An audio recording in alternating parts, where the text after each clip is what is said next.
It's the Ford Escape's twin. In this case, the Mazda Tribute Hybrid.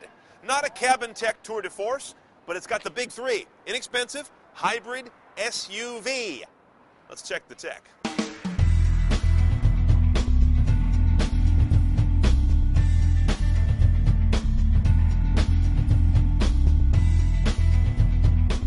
The majority of our tech story today is going to be under the hood, but let me do the cabin first because that's where we like to start, and there's not a lot here, so it won't take long.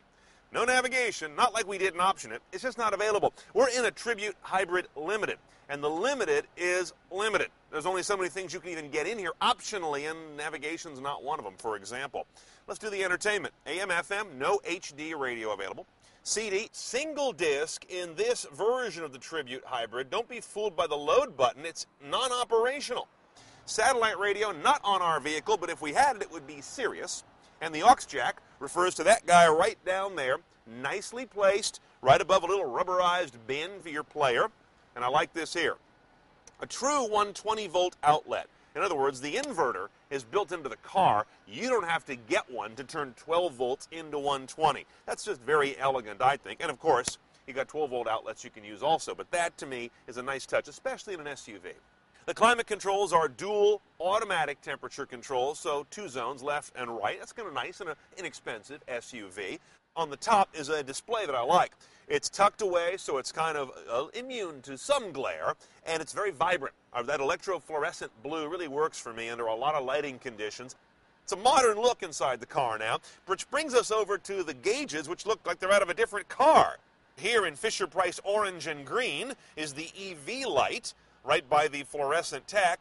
The tack will often be dead because this vehicle can run in pure electric mode up to 25 miles an hour for a limited run, and then the gas engine kicks in. So it's a blended hybrid. It'll do all gas, all electric, or gas and electric depending on the driving mode. So it's a little more sophisticated than the ones that are just using the electric as a helper motor.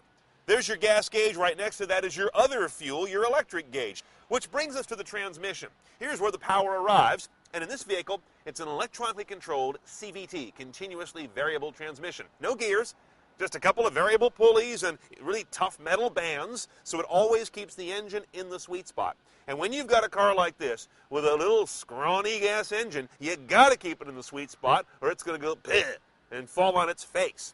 So let's go out there and take a look at it.